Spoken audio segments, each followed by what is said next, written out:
but I'm pretty sure it's got Plans Brazil. began to go back Oh, I into would the have. I'd air. have most So it's got the of go. Gee, Oh, they Mozambique didn't have know. been.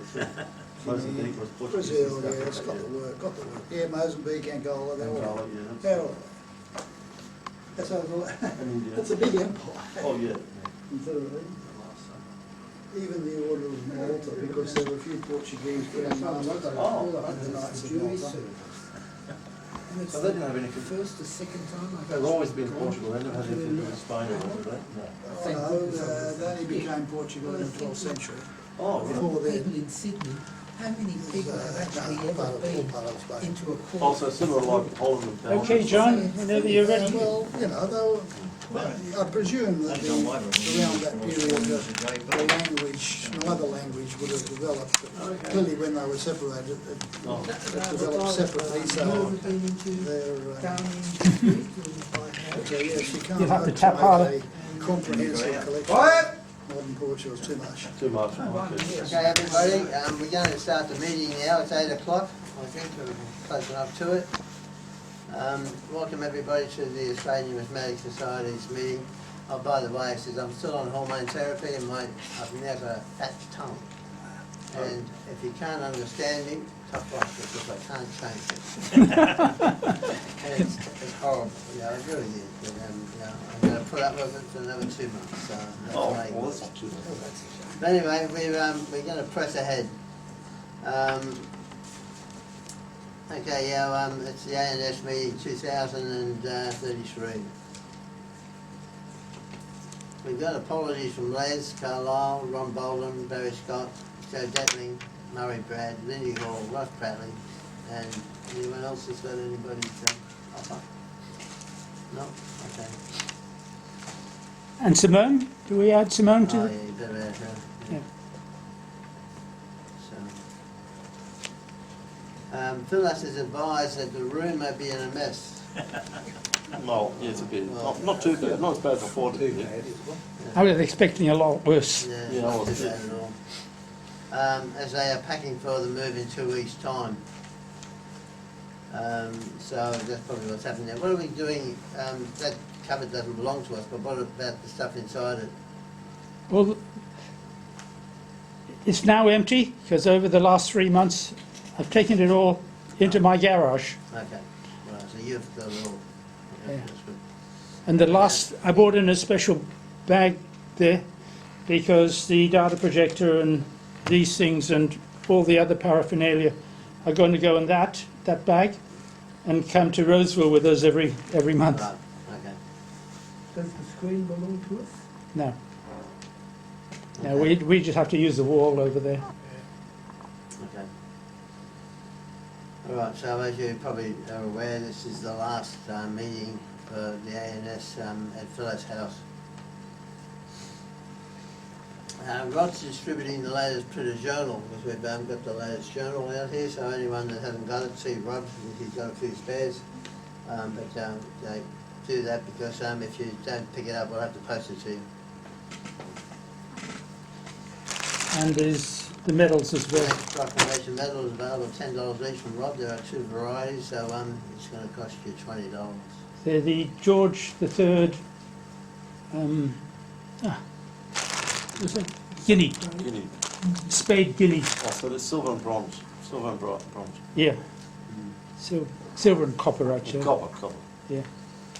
So they're gold and silver plated or bronze and silver plated. Okay, as you know, our auction number 50 finished on last Saturday. It did quite well. The statistics at this point in time is that the most lots were sold, and they have returned something like $5,000. Nearly $5,200. Yeah, A lot of and money. we get 5% of that, don't we? Yeah, 10%. 10% of that. So that helps a bit with our costs. That's why we can afford to print these and give them away. Yeah. No advertising in those. So Rob, thank you very much for all the effort you put into the auction. It was 200 lots, very good. unfortunately I missed out on one of my lots. Yeah, but the other member that outbid me doesn't come to the meeting, so I can't have a word to him. Yes. The conclusion from the auction is Tony Dalton has found it a waste of time to bid against Peter, so he's bidding against me now instead.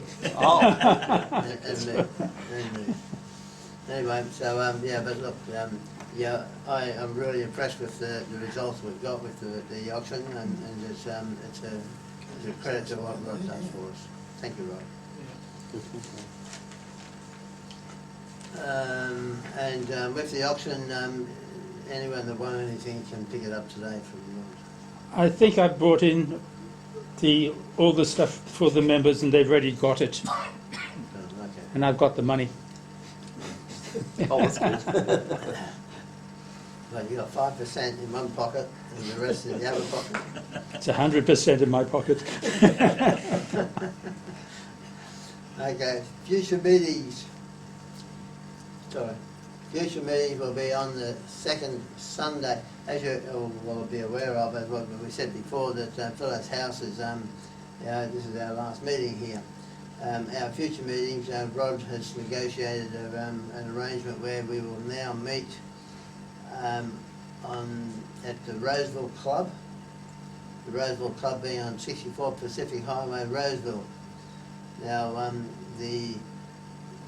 it's pretty central because it's like 100 metres away from the railway station. There's a parking lot out the back if anyone wants to drive there. So it's probably better than here, basically. Well, especially Sunday, because it's a shopping strip down there, but it's all closed on the Sunday. Well, And the club's sort of the only thing open. And their bistro is open from 12 o'clock to 2:15. So if you're coming for lunch, make sure it's between 12 and 2:15, or before 2:15, because they want to close at 2:15. So, yeah, and which is why we made it 1:30, because our fellow members in the IBNS, they meet there at 11 o'clock, and they normally finish their meeting about 12:30, and then they go and have lunch. Oh, okay. And the idea is that we'll join them for lunch, and then we'll come and have our meeting at 1:30. Last Sunday was a little bit noisy. There were a few people sitting in the bistro, which is sort of like at the halfway to the windows over there, and they were talking a bit. So it's a little bit noisy, but since they only go there for lunch, we said we'll meet at 1:30, but probably start the meeting at 1:45 or something like that. And those people would have had lunch and gone. Paul, have a seat over there. Oh, before you sit down, Paul, sign in. So I don't double the all of this here. Okay, so as we in the agenda we're here, we have future meetings will be on the second Sunday of the month. The second Sunday, not the second Except April, Monday. but I'll let everyone know. Okay, yeah. The second Sunday in April is Easter Sunday, Oh, okay. and they close. Oh, close. Oh, of course. So both the IBNS and ourselves will hold our meeting on the third Sunday. Oh, okay. But don't we have some meetings that we do come back on a Monday? Yes, we have the 3 meetings at Nobles on a Monday. Oh, okay. So Nobles is still Monday night at 7:30 in March, July and November, Oh, I'll have to remember that. every 4 months. I will let you know way in advance, and I would hound you, so you'll get plenty of warning. Right. Okay. So we'll skip the next 3 items. A&S, Queensland branch have advised that they plan on having a conference. Details to be advised. I'm assuming it's going to be in June, like it normally is, Queen's birthday long weekend in June, but they haven't told me yet, so So when they will, I'll make a website. They're not talking about having a mini one like we had last 2022. They're talking about going to Coffs Harbour. Coffs Harbour, yeah. So they're going to, well, it's their chance to organise it anyway, isn't it? It's their turn to organise it, yeah. Yeah.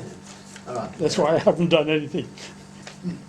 All right, so, yeah, so, June 2023, possibly we'll have another conference up in Coffs Harbour. But we'll keep you informed over the next few months on that one.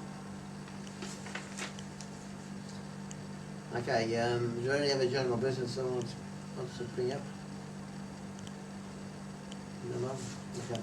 So today's topic is Portugal and its colonies. So, we'll also have frequent acquisitions as well. It was made Portugal and colonies when we knew Paul was here, because he collects Portugal and colonies and Turkey and Turkey and Turkey may be the next yeah. one. So you got a lot of things to show. Well, I've got a few things to show, but I have some interesting recent acquisitions that I also would like to have filmed for the record. And Okay. All right. Well, you'd like to start with your Portugal? we're not going to have recent acquisitions first, or?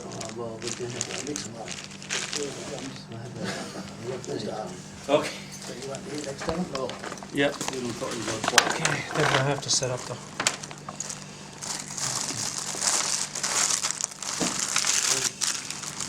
Right. That's for me. That's for you. And this is used during COVID. Okay. Next auction. No? Oh, yes. This stuff all for the auction?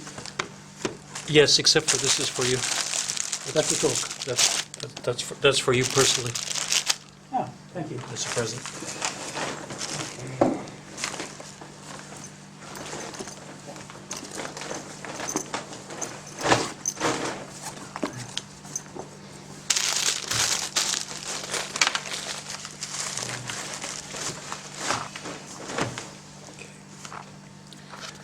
But just, my format is actually showing these people coming and having a look at these, or we can film this Here? like this individually, Yes. and I can. Can you take them out You can. individually? Yes, I could actually. Okay, 'Cause so they- this is a bit of a hodgepodge. I'll provide a bit of background to my collecting interests.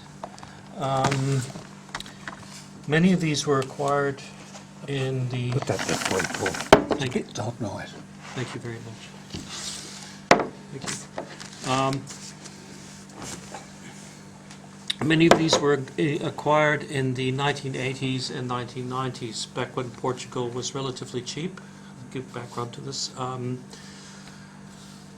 My interest in Portugal came through Portugal and colonies came in first of all traveling to Macau. Macau was the first place which was Portuguese territory which I set foot upon, and that was back in 1982, so that was before Portugal. And even though I was living in Switzerland, which is just about 1,500, 1,200 kilometers from Portugal, but Macau was my first confrontation after Goa, but Goa is no longer Portuguese, Goa was Indian. But there are still vestiges of Portuguese rule. So coming back to these two are commemoratives.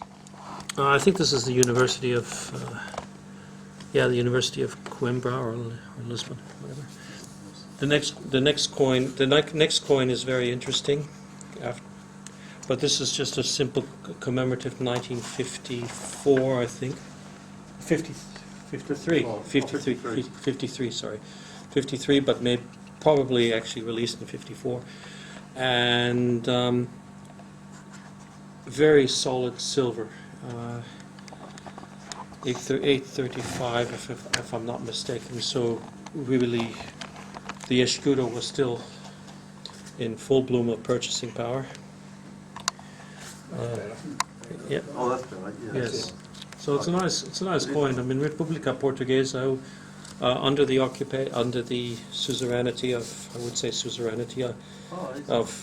That side's nice too. Antonio Salazar. Yes. So it's quite a reasonable. They tend to come in high grade because people kept them, but it's not always easy to have the lettering under the sculpture. Jogo da Silva, who's the designer of the coin. The next one that Rod's putting up is the 10 escudo from a set of 3 famous Henry the Navigator coins from 1960.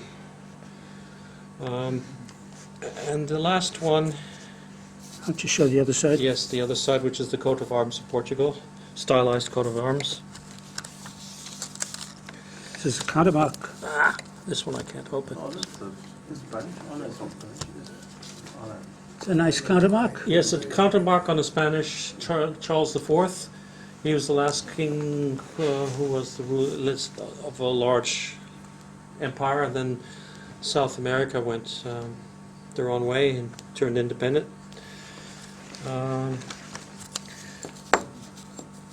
And it's a big deal that you still see some of the crosses in the crown, and that there's quite some detail in the shield, which is important for that coin.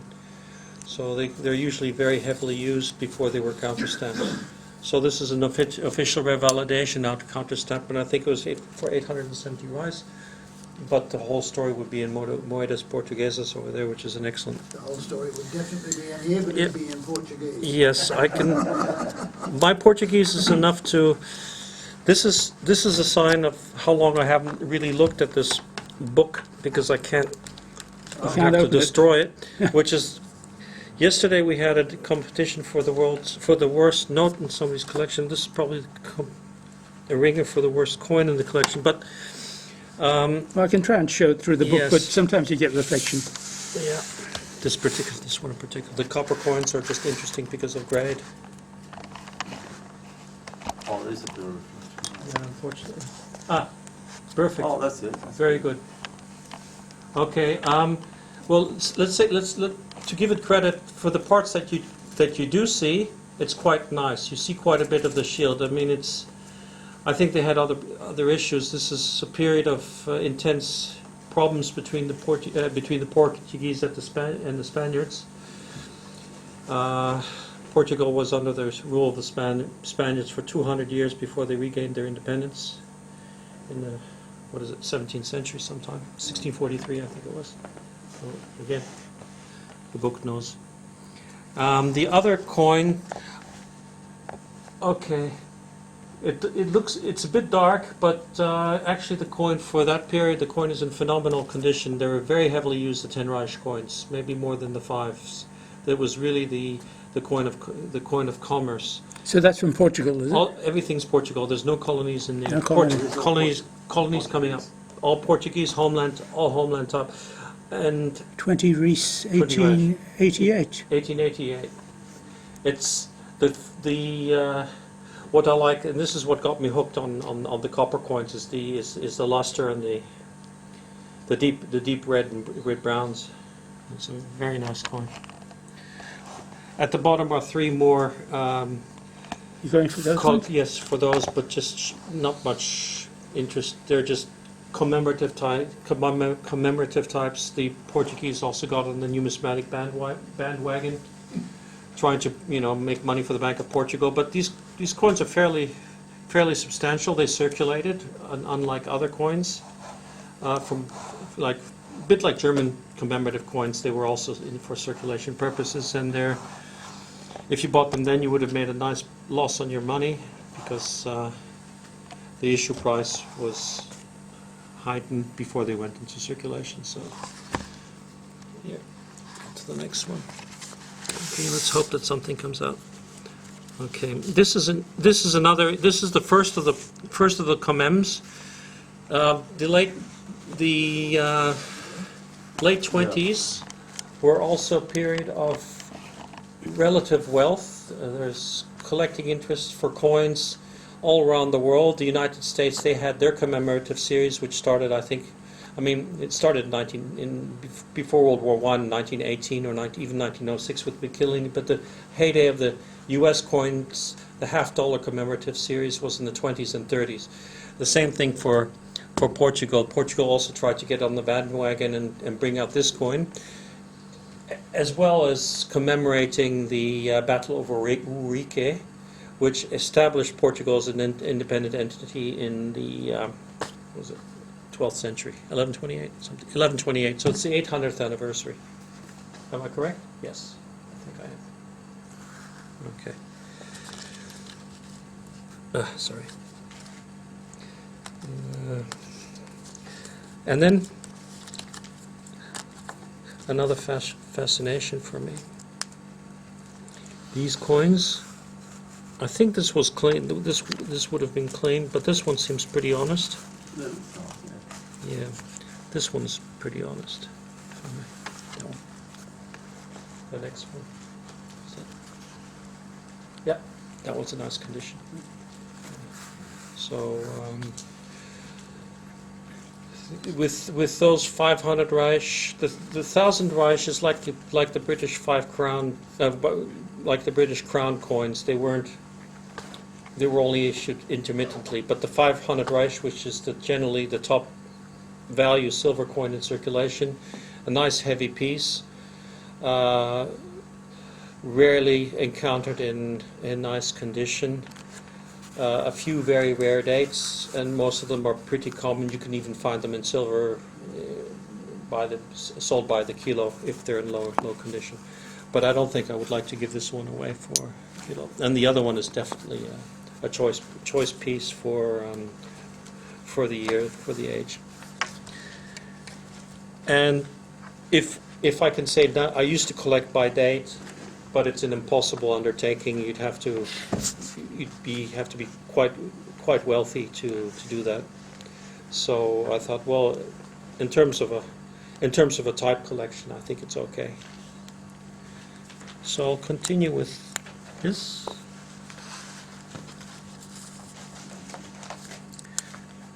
This one's also. So these are just the different rulers that were in power in Portugal in the 19th century. They all came up with their own nickname. In paper money, it reflects the problems between different ones, but here it seems to be that they all kept the monetary the 1830s till the revolution in 1910 was a period of relative stability in Portugal, increasing wealth. Did they alternate facing directions as well, or is that just coincidence? No, I think it's a general thing. Yes. So just like now with Charles the Third, he's the third, isn't he? Charles the Third, alternating the portrait side to his mother, Her Majesty. Okay. Here's another nice condition note, but far more nice condition coin, but far more common. The 1908. So that was 2 years before the revolution of 1910, which did away with the monarchy. I've got another nice condition coin. Here we go. That one.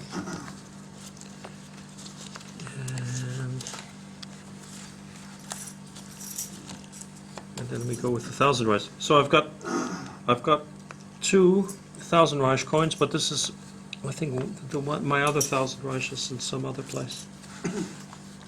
It's besides it being commemorative, it's the 1898 400th anniversary of Portuguese rule in India.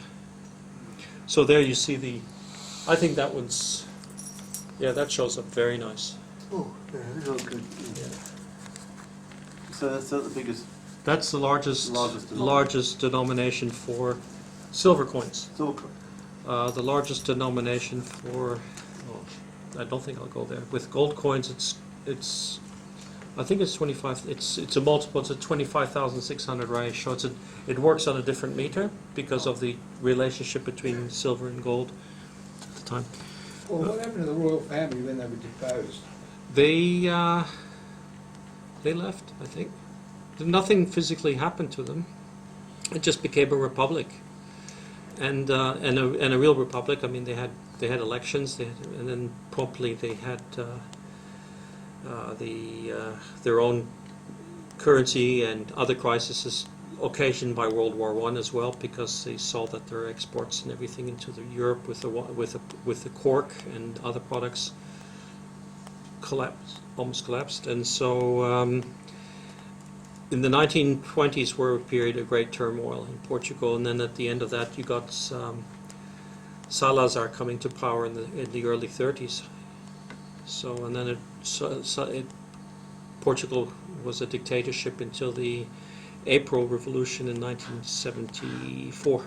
25th of April there was a revolution. Yeah.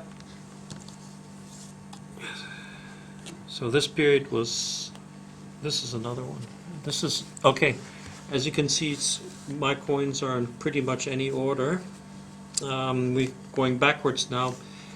Prior to decimalization, you had a different currency meter. So you had a relationship of copper to silver to gold, and you'd have 400 Reich written on this coin, but it wasn't actually 400 Reich. It was counted for 480 Reich, and it just divides better.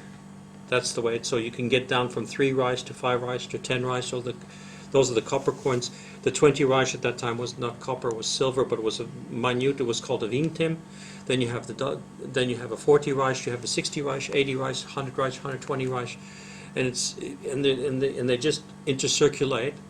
Most of them don't have the denomination written on them, and obviously they were used. So through use, they lose up to 10 or 15% of their weight through heavy use. So how are you going to have to tell them apart? So the decimalization of Portuguese currency between, I don't think there's a strict date, 1835 and 1840, caused an end to that. I'm also happy if it shows up like this. This one, that's another 400 rice, which I would judge. I mean, I'd be happy to buy that kind of condition. That's absolutely acceptable as well. Oh, well, it's more than acceptable. It's quite nice. It's good. Yeah, it's a nice one. What's on the other side? Sorry? Flip it over. Oh, Yeah, so yeah, it's Coat of got arms. it's got everything. It's got details in the castles. 1816. Yeah. Okay, that's quite a scarce guy. 1850. Return of the Yeah, Kings. yeah. So they had yes, there was very good. The Battle of the Kings, the two brothers. It's more visible in the paper currency, where they revalidated each other's basically you could say assignats. Though they aren't PIC. I don't think PIC specialized. I think they're in the PIC normal. Okay, so this one's pretty as well. Let me take it out. Okay, for luster lovers, here we go. Oh yeah, How about that? that is not bad. Yeah. If you look at it closely, probably It shows up pretty well yeah. on there. Yeah. Yes. Well, I don't think I bought it like that, so maybe that's a fringe benefit keeping it in these old albums. Yeah. Anyway, so that's Portugal as such, gentlemen, and now we come to a few examples of Portuguese. Thank you. Portuguese colonial currency.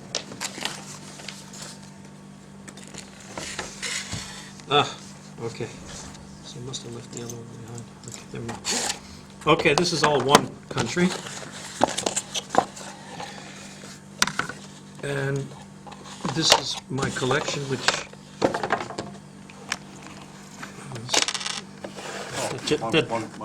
that just dropped half a grade. Here we go. Okay. Thanks. Okay. I think I better give more. Portuguese. Yes, Portuguese India. They're all Portuguese India. So Just I- want to. yeah, They that's at the fairly bottom. similar. Yeah, those at the bottom fairly similar. It's again not completely following the date line. Those last two are from the last two are from 1871. I'll start with let's start with the bottom. 1871 and go backwards in time. 1871. That is the birth of the decimal coinage for Portuguese Indias. Actually, no. No, I'm not telling you. That's not how it goes. 1900s. It was a very important series in terms of the copper series. 3, 5, 10, 15, 30, and 60 Reich. 60 Reich, and then they had their amount in Reich, and they had the equivalent amount in Tanga. So 60 Reich is a Tanga, and so using that kind of measure, it was easy to fix an exchange rate with the currency of the much more important neighbor, British India, so that it could be converted easily. So here you have reasonable condition 5 and 10 Reich. I wouldn't say that it's a fake luster on the 10 Reich, it kind of appeared that way. There's no luster on the 5, but it's a nice chocolatey kind of color, and I'd say that was an acceptable grade, though it's also obtainable in that set is readily obtainable in higher grade in U.S. auction houses. I've seen them up to Ankh graded.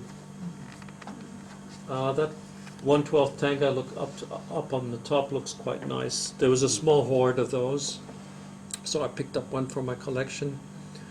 And when there's a hoard, the price goes down quite a bit. The other coins are basically as I could get them, because these were all obtained mainly from the UK and Germany at the time, because I was living in Switzerland. So these were all, I'd say 80 to 90% were obtained before 1991.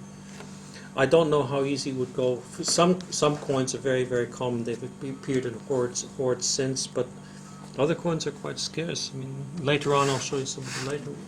Those ones, the ones that are presently shown by Rod. These coins atrociously used, but that's the way that you find them. I guess if they were Ankh, they would still be looking like that. So it's except the color. Anyway, all details are visible. There you have the denomination written in letters rather than in numbers, which is also quite unusual. There's not too many types. So 1780 something, 1785 is it? 1780, yeah. Or 6. Yeah, and it's Vinte Reich. So you can see that the denomination Vinte stands for 20. Reich is the currency that was in use. Yeah, and then 15 Reich. This is where they overstamped the value. I think it was overstamped on something. I don't know what. The next one, the right hand side, is the 15 Reich. For example, is D stands for. I think it stands for Damau. Okay. Portugal, Goa was divided into 3 main areas. You had Goa proper, with the capital of, it was Veia, Goa before, but Panjim later on. That's where the plains land today. That's the holiday destination. Then you have another part near Bombay, which is I think it's Diu, and then you have another part which is the Rann of Kutch, which is just below Rajasthan. There's a band over there, which is quite a lot of land, but not too many people, and that's Damau. Gesundheit. And yeah, so they issued them for each of these individual small little towns. So they had mintages made for them, and they're all very crude, as in, not too well struck. That's the other series. That's a series that's, I think, quite nice condition. These were, what those? I mean, I was very fortuitous to buy some of that set, some of the values of that set from a Scottish professor back in the 1980s. He sold a part of his collection. So, and they were all in top condition, so I had them slabbed to make sure that they wouldn't wear down. So these were the other ones, the ones that I already had, which were not as nice. That is, as you can see, there's two different. So you've got the space between the Reich, the size of it. So there's two different crowds. There are two different. Yeah. The 12 was different too. 12 is different Yeah, too. So they're they a are, bit bigger too. Yeah. So they have they're their own type. Yeah. Okay. That's a different one too. Yeah. Well, that one kind of didn't make it. That's just the R. And that's 15 Reich. Okay. So if it wears off, how do you know what it is? It's just a copper disc. Okay. Now they put the. Okay. Let's go up. Yeah. Okay. Those are. Now there's a lot of spurious coins which were made, which were falsified, and this one could be spurious. It's doubtful if it's authentic or not. Mostly if they're made from lead, so a lot of lead coins were dodgy. But if they're copper or bronze, then they tend to be okay. Let's see, there's a double collar and the 15 Reich on top there, on the Yeah. top left right hand side. That one. Yeah. And then this one is one of the original ones I've got, which I collected. So that was one of the earliest coins that I obtained with the ticker. That was obtained from a very interesting dealer in Charing Cross in London in the in 83, 84. With the price that I paid for it, minus a discount. These three are also spurious. They look nice, but they're too nice that I find them to be authentic. Now there's people in Malaysia that also had put out lead copies, and there was a big scandal. Purportedly, large hoards were found when dredging the river in Malacca. So, and because Malacca, as you probably know, was used to be a Portuguese colony. That was the first settlement was Portuguese, and then it became Dutch, and then afterwards it became British.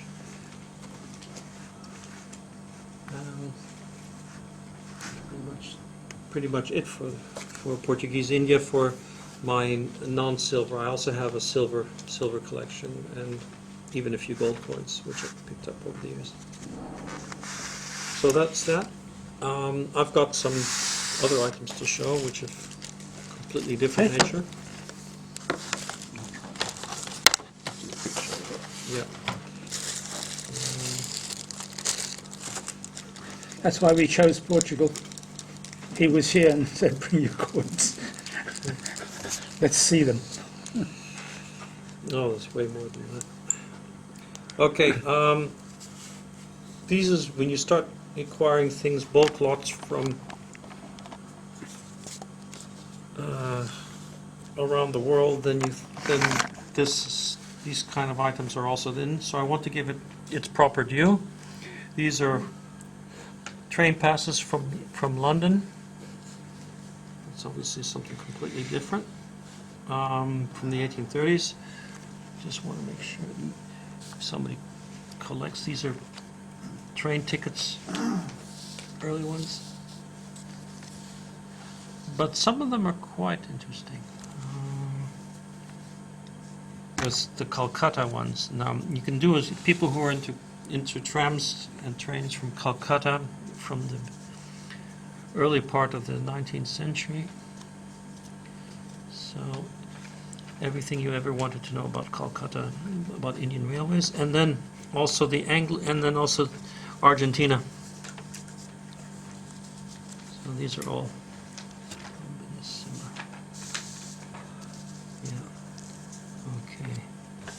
Okay, so this is recorded for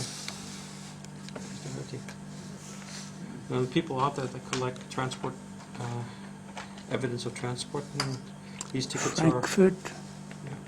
Frankfurt. And Roth. We come down to that one. More research to be done. Okay, there's your Calcutta Railways. Yes, I think that's the most interesting. You know, in a moment of indolence, I checked up on these destinations, and there's quite a lot of history available on the usage and the lengths of service of the trams, and there's societies in India which keep up the history. A bit like covering the Sydney tram sheds in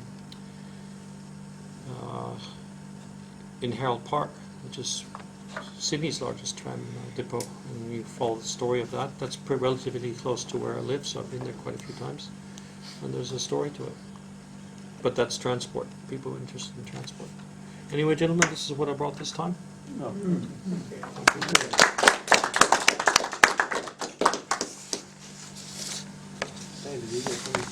Yeah, but it could take a while. Is there anybody else further down? What you? No, I've got no, I didn't bring anything, no. George, you get something to show Portugal? George, Do you have Portuguese? George? No, don't. Tony? I didn't bring anything Portuguese. No badges And from they're Portuguese? No titties from Portugal? No titties from Portugal. Never seen one. Is it? No, Grand. Oh, okay. He's got a Brazil one. Must have a Brazilian coin. Yes. You know, it's called proclamation.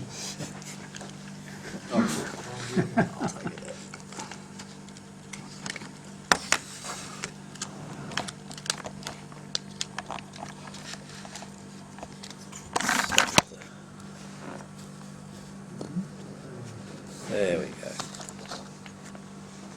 Another Portuguese king. Lovely. Yep. So which one is this one? I'll call it the half Jonah.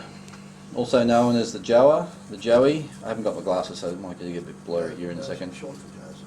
Yeah, the Pika and Pesa. Sorry. No, Pesa. no. I meant Pesa. Pesa, is it? The C is with the accent, or the thing. Okay, Google didn't tell me that. Oh, my book didn't have it on that one. Yes. The half Dora, Dobra. Dobra. Okay. Ubra. 6,400 Rias, and also the 4 Escados. I think that's how I pronounce it.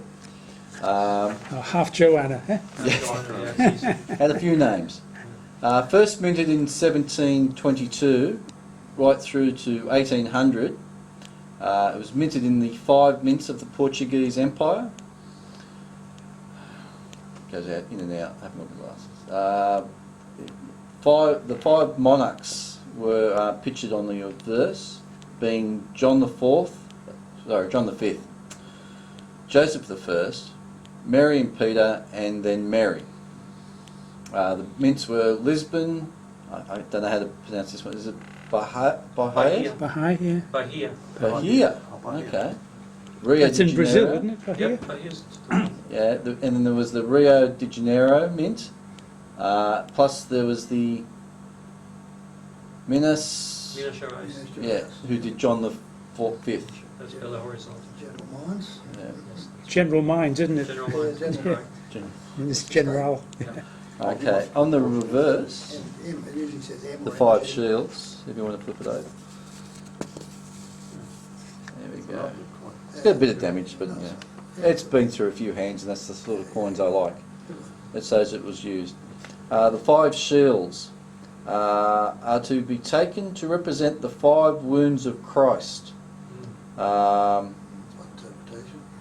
Alfonso Henriquez, okay, gained victory over the 5 Moorish princes in 1139 at the Battle of... Oreke.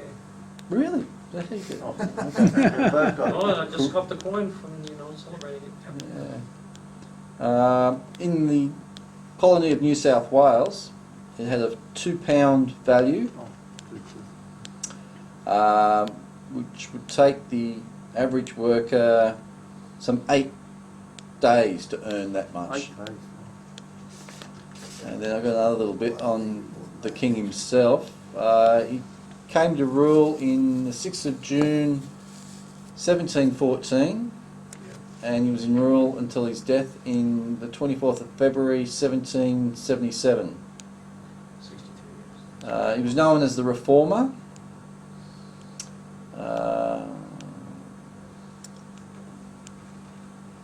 He was devoted to hunting and the opera, some of his hobbies. Oh, I wish I brought my glasses. That'll teach me. He had one of the largest collection of operatic scores in Europe. His government was controlled by, how do you pronounce that? Sebastian Joseph de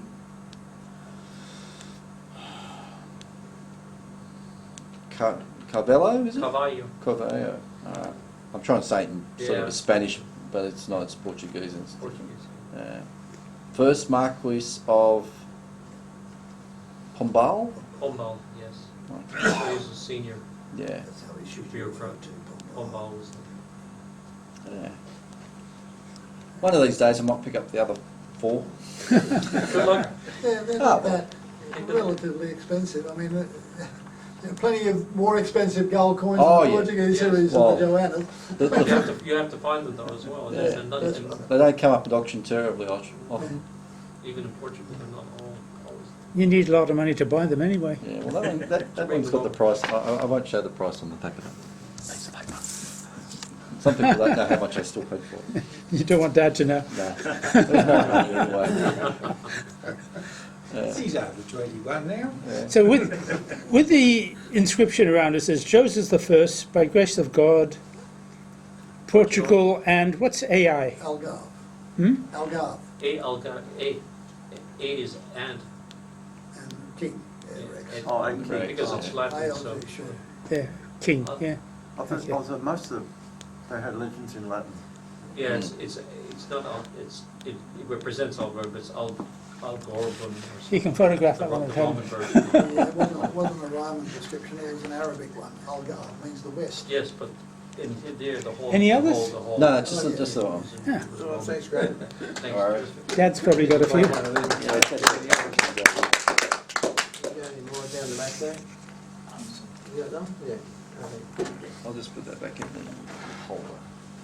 Only got a couple.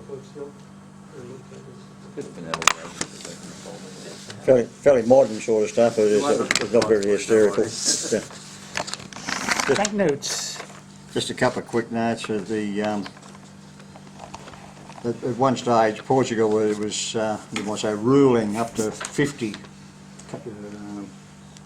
well they've had countries, but yeah, we'll call them countries at one stage. And you know, halfway around the world they covered the Azores, Madeira, Cape Verde and Sao Tome, Africa, Cochin, Goa, Colombo on the Indian subcontinent, Macau and the Nagasaki in East Asia, Mozambique and Angola in Africa and Brazil and quite a few other smaller areas.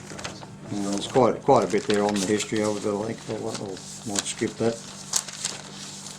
What I do have is not much, but it's relative to the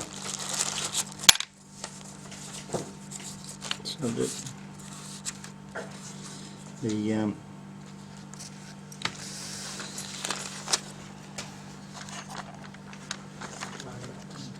So some information indicates that these notes were issued soon after 1663, well obviously not these ones, but the notes as such.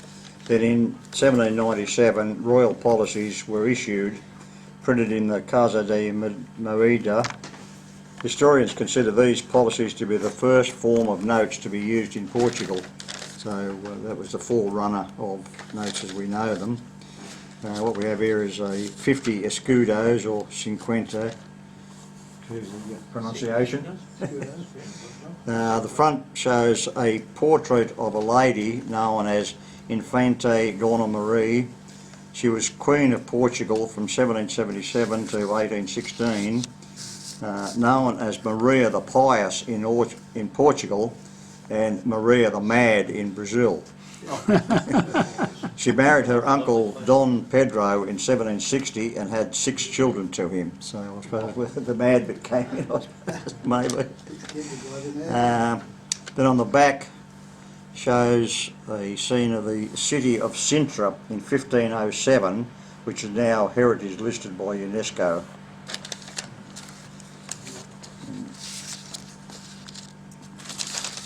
Then we have 100 escudos, or SEM, that's C-E-M. The front shows a portrait of Manuel Maria Barbosa do Bocage. He was a neoclassical poet who lived from 1765 till 1805, and that's about all I could find out about him. There doesn't seem to be much else where I was looking. In the back shows Rocio nos Principis do Século the 19th. And as far as I could translate, that's the 19th century scene of Rocio Square in Lisbon. Oh, Lisbon.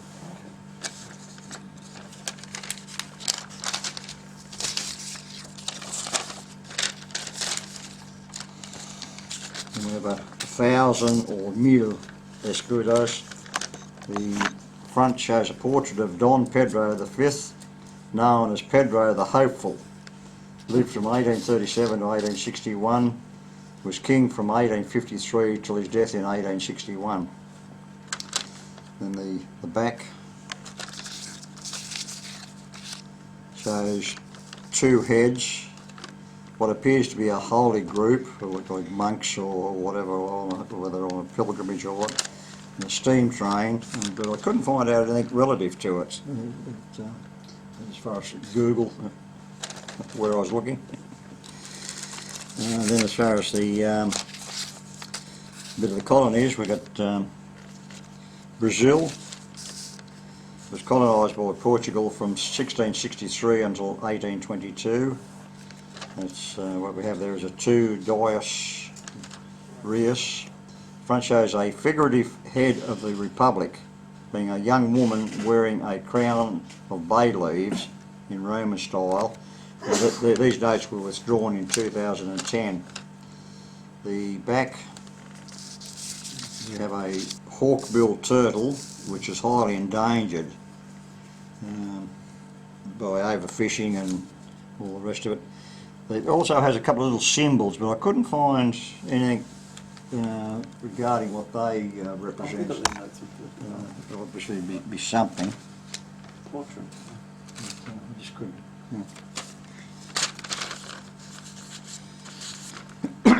And we have a 5 Reis. The front is the same as the 2 Reis, but they're just different symbols on the side there. And the back, couldn't find anything on that's a bird. I believe it'd be a stork or something in the stork family, but again, so I couldn't find anything relative to it. Then we jump up, we have a 5 Cruzeros, used from, only a very short life, only from 1962 to 1964. The front is a photo of Barro de Rio Branco. He was a former Minister of Foreign Affairs. He was Brazilian, noble, diplomat, geographer, historian, politician, considered father of Brazilian diplomacy.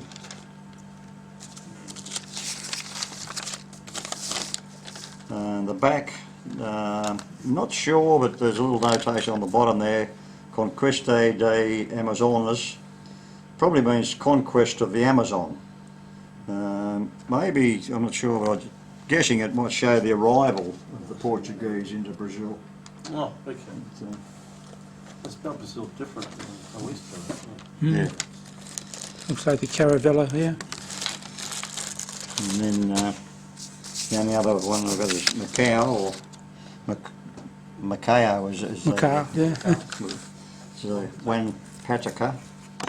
The obverse, It'll come back.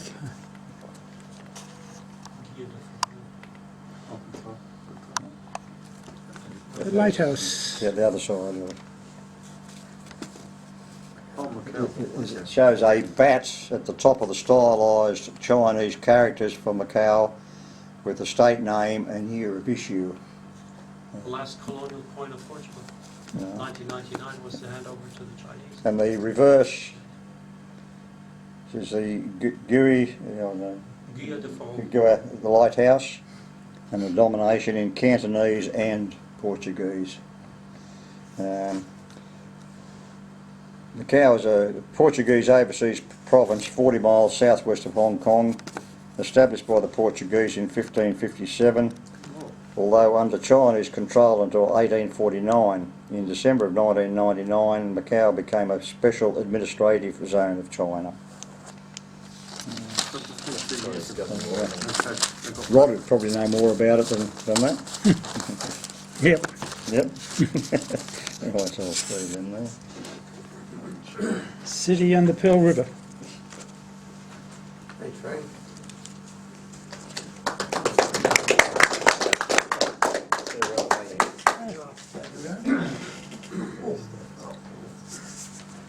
Hard to get up these days. Just let me get my bag of tricks with me. While I'm up with the heavy book, this is the fundamental catalogue of every coin we've just heard about, and a lot more too. Written originally by the author Alberto Gomes, who is revered in Portugal as the author of these books, but he has now passed away. And his books, I'll just see if I can find a photograph of him. Here we are. Can you put that under there? Alberto Gomes. So he produced these catalogues, and I've got an old one of his when he was alive, from about 1990 something. And then I started to realise, hey, heck, these numbers that I'm seeing, the numbers are no longer the numbers in the catalogue that I've got. What's going on here? Anyway, I realised that since Gomez died, it's been taken over by the Portuguese Coin Club, essentially, the Numismatic Association of Portugal, and they produce it every couple of years and redo it, almost like the Spink catalogue of England, you know, every year, I think, pretty much. And they revise the values, but they also did a thing. When Gomez wrote it was always hard to find a coin in it, because he tried within each king's reign, he tried to organise the coins in the dates that he thought they were produced, so date order, and most of them didn't have dates on it, so you'd be struggling to find them.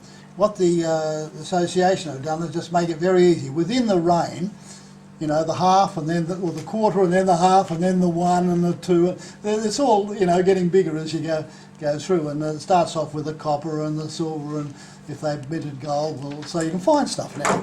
But as I say, be aware that all the numbers are being changed by the Portuguese Numismatic Association. But it's a big, thick book, no English, all in Portuguese, but it's okay.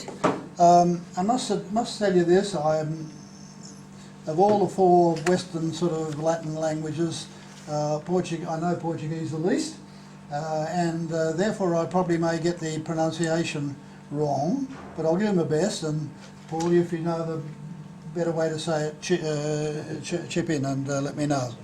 Okay. You realise, as a country, a little country really, stuck right out there on the shores of the corner of the Atlantic Ocean of Europe, it sure punches above its weight in terms of what it's done in the history of it. And I thought it's worthwhile bringing in some books just in case you want to know. This one I find fascinating. This is Portugal in the late 15th, early 16th century, and it's called Conquerors. And it's how this empire of Portugal was made, and it all happened in that century from there. Conquerors, and a guy, Roger Crowley, writes really entertainingly. It's not a heavy, thick book or not a heavy book to read. It's only paperback. Cost me $25 from Dimmicks. But the subtitle: How Portugal Forged the First Global Empire. So, if you're into reading, that's a good one. If you read that, you've got to follow on with this one. Oh, okay. Anyone heard of this book, Beyond Capricorn? It's written by an Australian. and the subtitle is How Portuguese Adventurers Secretly Discovered and Mapped Australia and New Zealand 250 years before Captain Cook. I mean, these were pretty adventurous sailors. They went from Portugal to Japan in the 16th century. Why the heck wouldn't they have a little look at what's down below? And this article, this paper, this is not written by a historian, it's written by a journalist, makes a pretty good case that they actually did. So I'd advise you, Beyond Capricorn, Peter Trickett is the author, and that's $35 that cost me, so not a big expense. Does it talk about the mahogany ship? It does. It talks about all the evidence of Portuguese discovery on the Australian, but most of all it's to do with the Vallard maps. But I won't spoil the title. The other one I always like, Portugal with Madeira and the Azores, these travel books, eyewitness guides. They're lovely to read about places you haven't been. And I must admit, I haven't been a lot of these places. Okay, so what I'd like to do is, seeing everyone's, so far they've looked at the modern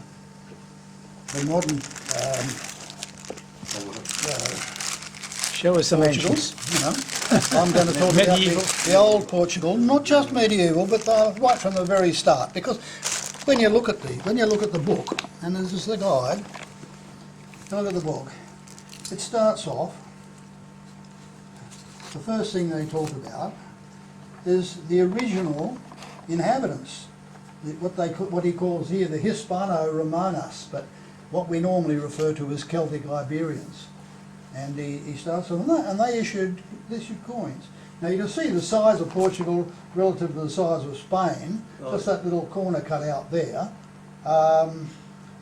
The difficulty is, in the early days before Portugal was essentially a separate kingdom in the 12th century, it was all just viewed as one sort of Hispania. The Romans called the whole lot Hispania.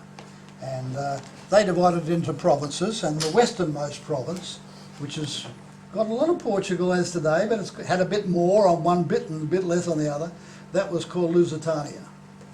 And anyway, after the ship that was sunk in the first, around about the First World War, absolutely.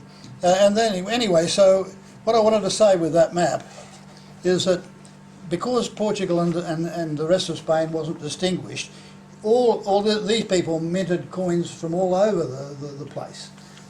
You'll find that's true with other early civilisations too.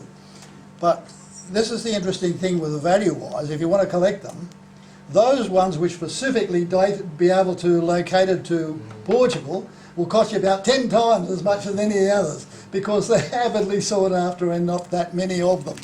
So that's that.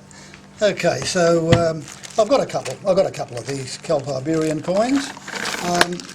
Now before the Romans came on the scene, the Carthaginians went into Spain, and this is the time around about the Punic Wars, and I've got to find my way around what I've got here.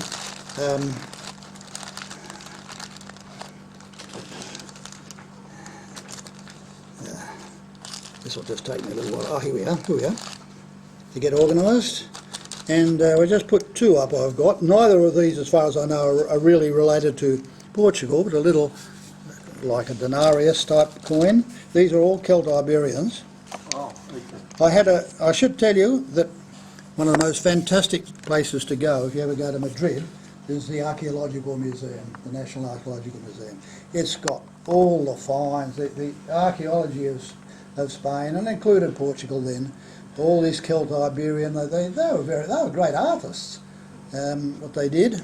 And anyway, the long story short, they minted coins. This was sort of at the time when the Roman Republic was just being founded, some of the early ones.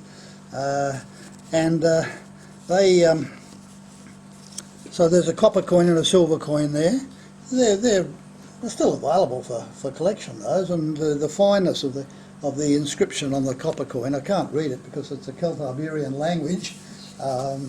Nevertheless, it's now as I was saying, the Carthaginians went in the 3rd century BC thereabouts, and Hannibal launched his trip across the Alps with his elephants to invade Italy, from Spain.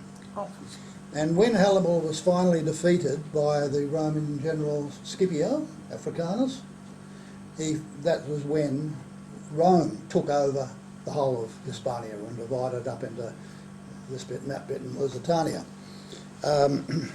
Okay, Rome, I didn't bring any Roman coins, but once again, anything which can be identified to Portugal is always sought out by the Portuguese. But what I did do, after Rome in the west fell to barbarian tribes, there were three tribes actually, that went into Portugal and Spain. The first one was the Vandals. The Vandals went straight through, they didn't stay. They crossed over to the Straits of Gibraltar into Africa and occupied Carthage, which was at that point pretty, had been already destroyed by Scipio and it wasn't much there at that time. But they went with them a group called the Suevi, which is a German tribe, the Suevi, and the Suevi did mint coins in Portugal. They're quite rare, I haven't got one, quite scarce, but we're talking now about 400, 500 AD that they minted. And they're lovely, actually, very distinctive. They're not barbarian at all, but they're very distinctive. There's only 3 silver ones known, and they're in a museum in Portugal. But because the only town that they did mint was Braga. It was not called that then, but by its Roman name.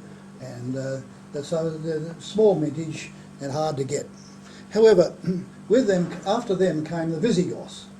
Now the Visigoths went all over Spain and what is now Portugal. Once again, Portuguese mints, all these little gold coins had the mint name on. So Portuguese mints are once again really scarce. Here we are. I do have one, however, not a Portuguese one, but close. The capital of Lusitania is now not in Portugal but in Spain, Merida, and the name of it came from the Roman name Emerita Augusta.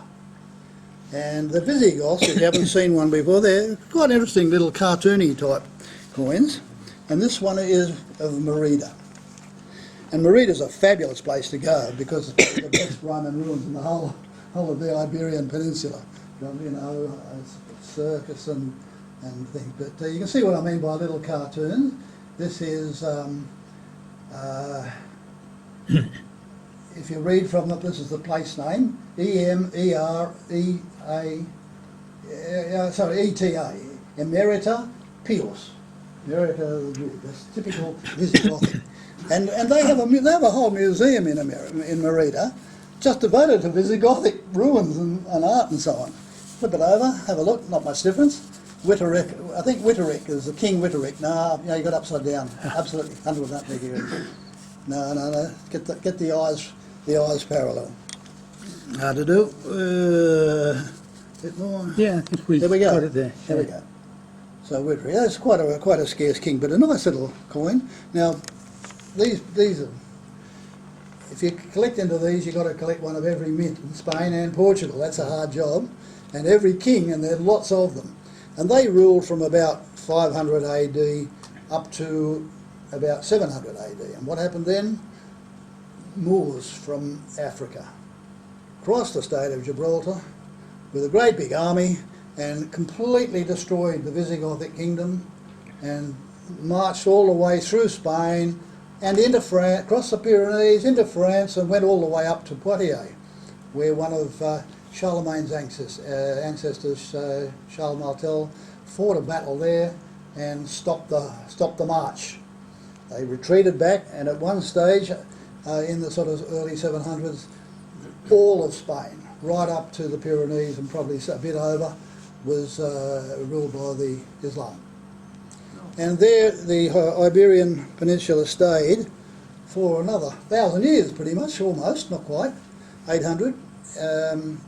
Eventually they formed, first of all, an emirate, the emirate of Al-Andalus, as it was called, and for which we get Andalusia, Al-Andalus, and that's what they called it. And then they formed a caliphate, It was actually an Umayyad caliphate, not an Abbasid caliphate. There's a whole story behind that, which we won't go into. But the caliphate coins, and I've got two here. They ruled the whole of Spain, right up to and including, as I say, the Pyrenees, and they minted lovely coins. I mean, these are really worth collecting if you're interested in Islamic. First of all, the silver dirham, and then the gold dinar. Don't worry too much about upside down and all that. Sometimes it's hard to tell. But so here's, and why do they have plenty of gold? I just remind you where they got the gold from. Being in Morocco, camel trains from Timbuktu, which would collect all the gold from the rivers Senegal and the whole, what we know as the Guinea gold, bring it up to Morocco and distribute it to the whole world from there. So gold coinage was great. Okay, that's them now. They're getting close to Portugal, but not quite. Yes, so let's go with Portugal. I don't know if anyone seen the film with Charlton Heston and Sophie Loren, El Cid? Yeah. That's a long way back. Okay, fantastic. The king that El Cid fought for was Alfonso VI, and that's a king of Castile and Leon. And at one stage he had he conquered Toledo against the Moors. So this was the part of the reconquest. I won't sort of start how it got that way, but the reconquest gradually started in the north of Spain and went all the way down to the south. And in 1085, when you think about it, that's about in just the later years of William the Conqueror in England. He conquered Toledo, and the Moors were a bit upset about that, and they got another group from Morocco to come and help them fight. This stage, I should say, the caliphate had broken up, and they went into what they called taifas, little petty states all around Spain, and one of those states was actually that taifa of Lisbon, all around Spain and Portugal, Iberia I should say, taifa of Lisbon, but that's another story. So anyway, the Almoravids come along, and their coins are quite lovely too, and they win over. And if you remember back to the El Cid, when he was defending Valencia, he was defending him against the Almoravids. So I've got a dinar and a little carat, quirate, which very fine writing, but it's all beautiful Islamic sideways. I'm not sure it's up or down, but there you go. And the thing you recognise immediately, Almoravid coins, always motifs are all round, the circle in the middle, circular inscriptions. But they didn't last too long, and along came the last dynasty from Morocco to overtake them, and the Almohads. And you recognise them because they use a square motif, a beautiful dobler of the Almohads, upside down. That's right. And that's a nice big heavy coin, and they defeated Alfonso VI army and set back the reconquest for quite a while, and they had little square dirhams too, which is great. So so these are all Spanish coins represented, and these are minted by people who fought in Spain and so on. Now we come back to Portugal. Started there. Alfonso VI asked for help from people all over Europe, and a group of people from Burgundy came down, related to the Counts of Burgundy, and there were 3 or 4, they're younger sons, they're not going to inherit the Duchy of Burgundy, the County of Burgundy as it was then. They came along and they fought for him, and because they were sort of noble birth, he gave each of them one of his daughters there were 3 of them, one of his daughters in marriage, not all legitimate daughters necessarily, but, and one of them,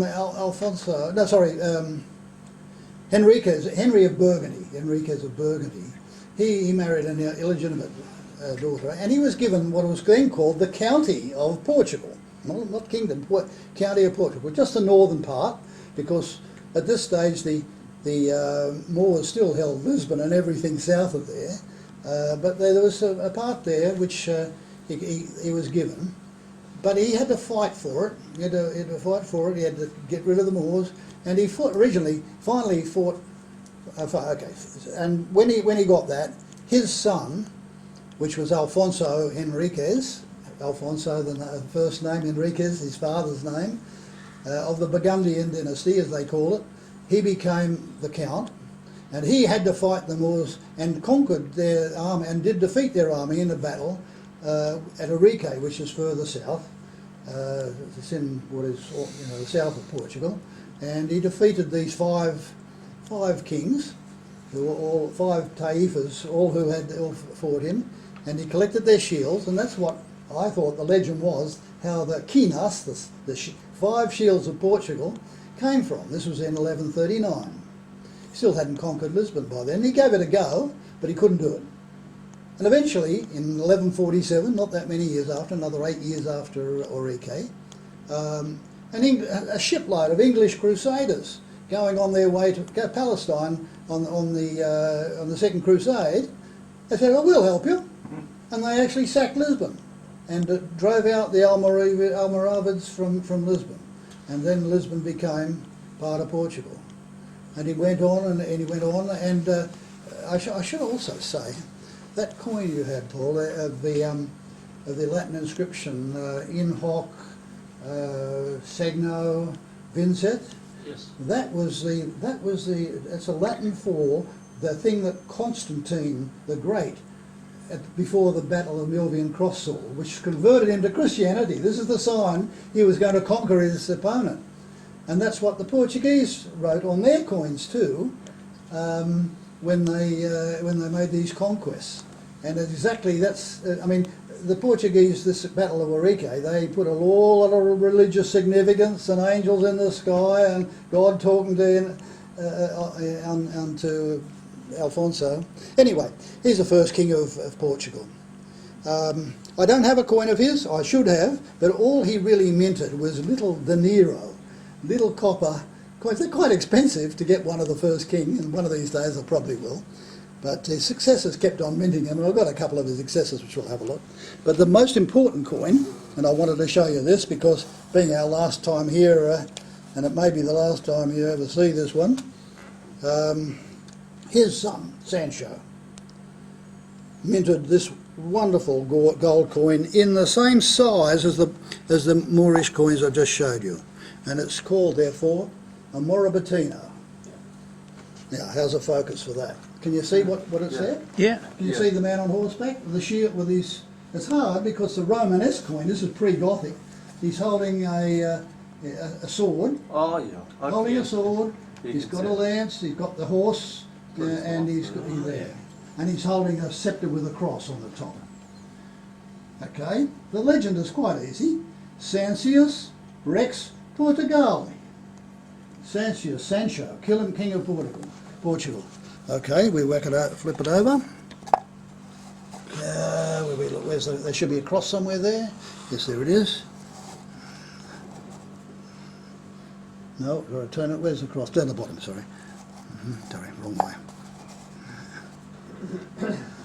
There you are, see the cross up the top there pretty much? Oh yeah. You can see the 5 shields now, little Yep. stars all round. They're very interesting, much harder to interpret this legend because it has to be abbreviated to fit it on, and the abbreviations make it hard to understand. But basically it's the legend in nomine Patris, Filii, Spiritus Sancta. That's what it says, in the name of the Father, the Son and the Holy Spirit. So it's like a praise for it. Yeah. These don't come cheap. It's the most expensive coin I own, and really, and I defy anybody in Australia to have one. Well, you've got one. No, I've got one, apart from me. How long ago did you acquire it? How long ago did you acquire that? 8 years, maybe 10 years. Did it come down from Portugal or? It came from Portugal. A dealer in Lisbon, Numismatic. Numismatic, yes. Yeah. Yes. they have auctions on. Yeah, well, he often has them, but they haven't really No, gone the up that auctions. much, They have auctions a lot. but they haven't come down either. No, they had just mentioned they have a lot of auctions. They have auctions all the time. Money on numerous bids and also 6 bid, they're always there. That's right. I bought quite a few coins from him, but they tend to be pricey, so I don't do it often. But anyway, that's an important coin. As for the dineros, for the next few kings, I've got a few of those, just you don't need to look at these too closely, but they'll always have the quinas, the 5 shields on them. That is the characteristic of Portugal. So these are what the little dineros look like. And yeah. Oh, I see, yeah. So they're collectible, but they're not very valuable, usually, except if they've got something special about them, then they can be quite valuable. But you need to be a bit of a dedicated collector to own too many of them. And I've got 3, and I think that's enough, but I'll get 4. I'll get one of Alfonso Henriquez. Okay, so what goes on then? Okay, eventually they got to, there was a Sancho, then an Alfonso, then a Sancho, another Alfonso. Eventually there was the King Dennis, there was only one of those, and that was about the time when the French were producing their Gros Tournois. And there's a wonderful coin of a Gros, it's actually shown on the picture here, I don't know if Rod needs to show it, but there's a big silver coin there, that's the Gros Tournois. And they're expensive, €10,000 to get a nice one. Which one? That one there. That's the next one in sequence. You can see the Morabezino there. That one. Yes, that's right.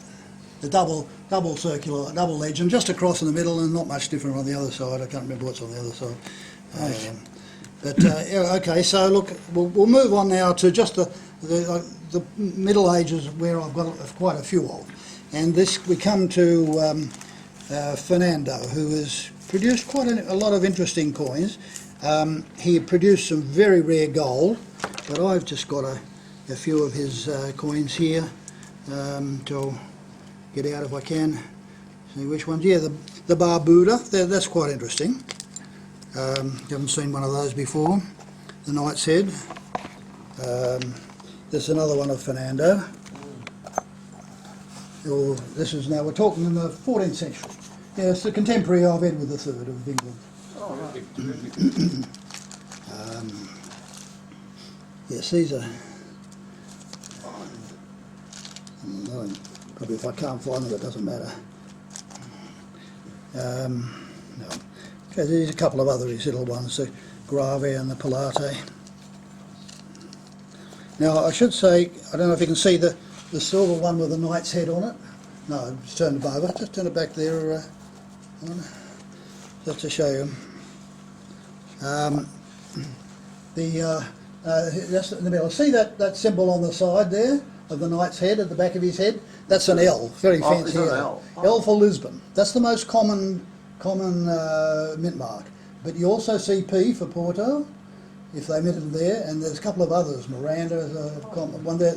The smaller the place is, the scarcer the coin, typically, of the mint Looks mark. like a 2, doesn't it? Yeah, It's an L, and then there's sort of a big curve up on the side, Oh, it looks like a the serif, you know. So they're all coins of Ferdinand. I want to add one more too, which is the bust, the coin of the bust. Yeah, it'll be here somewhere. This is it. Okay. This is the Tornes de Busto with them. And this is my favourite, the real, the silver real. Now, let me tell you this. Most of the Portuguese coins of this period are billion, which was poor silver. More copper than silver, basically. Just enough silver to make them whitish. But when you get a silver coin, it's so much better. And this is probably the best one I've got of Ferdinand, the silver coin. This is the real. Oh, but that's... Okay, so you can see it's much sharper. It says FR there. The R's a little indistinct, but FR, Ferdinand Rex. And on the other side, you'll see the 5 shields. You know, nice cluster. Yeah, it's quite a good one. One coin I did want to make, I said he minted rare gold. Let me see if I can find it for you.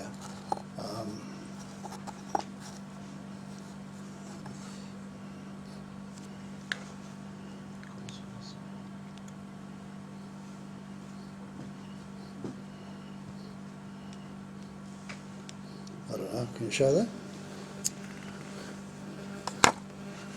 Oh, yeah, Yes. that's pretty good. Yeah. That's Very, very significant coin, that. Silver Katera. The Dobra Petera. Wow. Yeah, unless you've got to spare 150,000 euro, don't even think about them, okay? Well, I don't. But it would be lovely to have one, just the same. That's one of the great rarities of Portuguese medieval series. And there's a couple other like that. There's a half as well, and yeah, never mind. Okay, so that's a nice coin. That's a good way to get them, by the way. Just look up them and get them ready to And whereabouts is it? Hmm? And where is it? Where? It's the coin. Where's it? In one of the museums? Where? Oh, no, they're around. I mean, they come up for auction. That's an auction coin, is I was it? talking about That's in an this auction? one. Oh, I've seen I them, thought that was- but they always start from Yeah. more than 100,000 euro, Yeah. and they go up from there. Wow. There's just not that many of them, and They sell at that price, there are people that want it. somebody's got them. They're not, but they are probably. They're certainly museum pieces these Yeah. days. Okay, the next. Okay, what happened then with Ferdinand? That was, they regard him as the end of the dynasty of the Burgundians. He died with a daughter and no legitimate son, but he had an illegitimate son, who was the master of the knights of Aviz, and the daughter, however, was married to the Spanish king, and had they chosen her, had the Cortes of Portugal chosen her, Beatrice her name, and she got some very rare, I'll tell you the coin, very rare coin, whoops, no, what's happened there? Sorry, I just lost it for a minute. Beatrice, yeah, she married a Spanish king. The Portuguese wouldn't have a Spanish king as their king, okay? They hated the Spanish at this point, and they went to a war about it. So what are we doing here? Here we are. Only a few of these known. They're absolutely expensive because they got the shield of Portugal quartered with the shields of Castile. Oh. Yeah, I mean, that tells you in that little article there how much they go. But that's another, a couple of 100,000 euro. You might have known one of them. But anyway, her brother, the illegitimate brother, her half-brother, was chosen by the Cortes as king, John of Aviz, and he became the first king in the dynasty known as the Aviz dynasty. And there's a very interesting story about John, because he, as a Grand Master, that was a monk. He was a monk, so completely celibate, theoretically. Not quite. I think he had a couple of illegitimate children when he went to the marriage, but when he went to marry. But he married a very interesting person.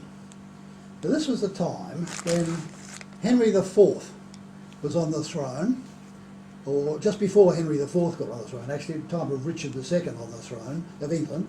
And there was a man, John of Gaunt, who was the father of Henry IV, the start of the Lancaster edition.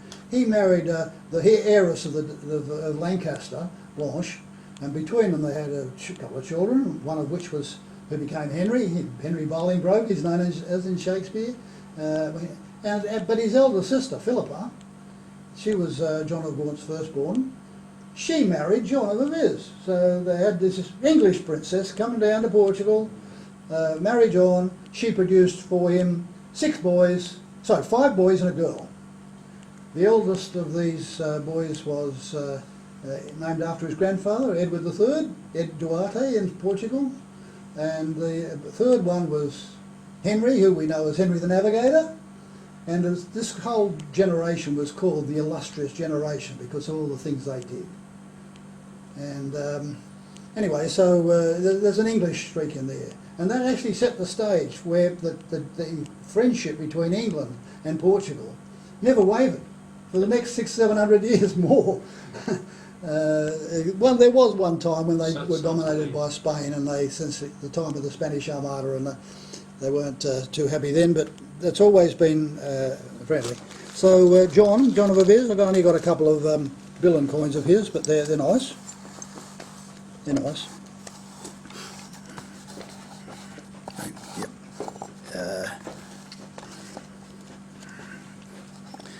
Real Branco is the one with the Y. That's the, so they use that for John, and the other one is the Real of 10 Soldo. They had the situation that when the Soldo's there before the Real came, the main thing, it was 120 dineros was 10 soldos with 1 Real Branco. So think about it. That means a soldo was worth like a shilling, 12 dinero, 12 pennies, and then the 10 soldo to get 10 shilling, which was the real. So that was that. Haven't got much of Duarte. Duarte didn't really mint great coins. Appear a bit impoverishment, but nevertheless I got one. 2 actually, but one's enough for this time of night. Little copper one. It says ER. You see that one?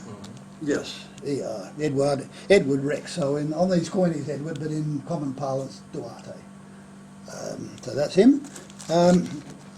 Now Henry the Navigator at this point started to get quite interested in sailing and navigation. Here they are, all these big waves coming in. They don't know where from on all their shores. No part of Portugal, if you think about the map, is in the Mediterranean at all. It's all on the Atlantic coast. They started to send ships out to explore, and he knew that you've got to be able to get around Africa. I mean, they already had discovered the Madeira and the Azores, and they're going down. They knew about the Canary Islands, but they got past them to the Cape Verde Islands, and they were looking forward to getting around. The thing they thought was the way to get to India. They knew a lot about the Moors and their domination of the spice trade, because the spice trade up till then was get it in the Spice Islands, get it to Ceylon probably, get it to India, get it to Aden, right up camel train, right up Saudi Arabia or Arabia, to cross over to Egypt, into the Cairo and up to Alexandria. By then, the markup, whenever it went through everybody's territory, was phenomenal, and then the Venetians would come and buy it at monopoly prices and then sell it to Europe, and there was hunger for spice. But imagine, the Portuguese wanted to get around another way, if they could only get round Africa. So that's, eventually they did, of course, in 87 or something, 88? Oh, yeah, Bartholomew Dias yeah. managed to get Vasco- round to Cape Vasco of Good da Hope. Gama. But it was a hell of a journey. Took him about 80 years to get there. In the meantime, another king came along. His name was Alfonso. He was the son of Duarte, and I won't show you all his coins, but I'll show you this one at least. This is the first time they started minting cruzados, which was a gold coin that we can afford. They're still expensive, but here's a cruzado, the first cruzado they made, Alfonso V. Some nice coins. Alfonso V made some lovely coins too, and I've got to show you at least one of them. I don't want to muck around too much here with, you won't remember any of this, but just let me find the Alfonso the African.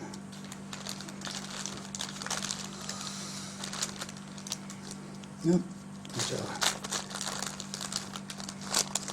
sorry, just let me, bear with me for a little bit. No? Oh, here we are. Yes, these are 2 nice ones, silver ones, of Alfonso the African. He was called. He didn't continue his uncle's. He let Henry Navigator do what he wanted to, but he wasn't that interested. He was more interested in conquering bits of Morocco and all this, Spanish Morocco and Ifni and all those pieces. That was all down to him. And these are 12 and 24 Reis respectively. David, was that with Ceuta and Melilla? Those were the two. Ceuta and Melilla, the 2 possessions in the North Africa. Yeah, That's that's the king who started the wars there. okay. This is Alfonso V the African, and if I could just put my glasses back on so I can see what's up there. under the crown on this bigger silver one, Alphonse. ALF, Yep. and that's not an O, ALFQ, Alfonso Quintus, the fifth. Actually says it on the coin. King of, and normally they abbreviate the titles on these, and you just have a look at that one. No, there's a Latin legend on it. Just flick that one back over to the other side so I can read that's it. Just 180 degrees. That's up. You go too far? Or? Okay, no, that's right. No, that's crooked. There. Okay, Alfonso Quintus Regis Portugali. No, they didn't bother et A, but Portugal, King of Portugal. Yeah, that's a nice coin. They're quite expensive to get that. Next one. Okay, so the next one was his son, John II. Now, John was really into it. John lived at a really interesting time, the early years of Henry VII in England, so early Tudor times, and he was known to Queen Isabella of Spain as El Hombre, the man. So he was a distinguished and forceful personality, and he was the one who really encouraged exploration. And it was under him that Diaz went around the Cape. He also, this is an interesting coin. They were really, when they got down to most of Africa, and they came to the Guinea Gulf, they thought, wow, we're going east, we're getting closer to India. We're really onto something here. And he broadcast and he told the Pope, look forward to something really good happening. Of course, when they got to Guinea and they were right at the end there, where Ghana is, they started to have to move south again. They were really disappointed. So anyway, but having got the Guinea, here's his. If you just look at the little one there, let's see. What can I say about that? I can say that that's probably the wrong side to look.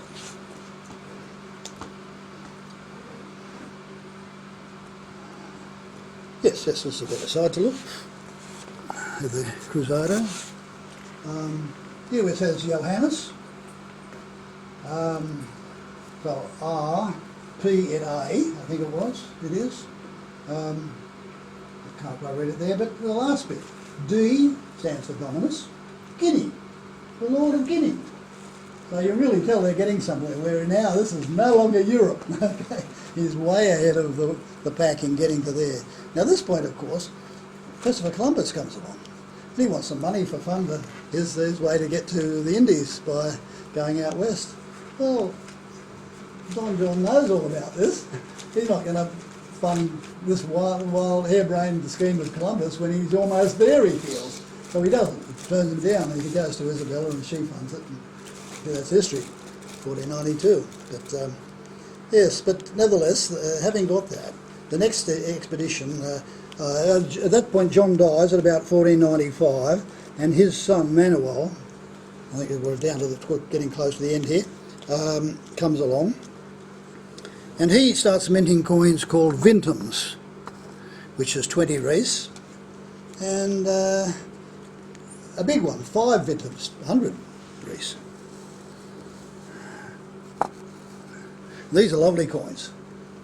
M for Manuel. You can see now we're moving away from Gothic. We're just into the Renaissance now. We're using big, proper, characters, Roman characters. Anyway, Emmanuel, R.P. et A, that's Rex Portugal et Algarve, and D. Duke of Guinea, Lord of Guinea, there, and let's flip it over to the legend there, the reverse legend, because that's when I saw Paul's coin and I thought, oh, that's the one that's on the Tostan. So yeah, see that? Wow. In hoc signos vinces.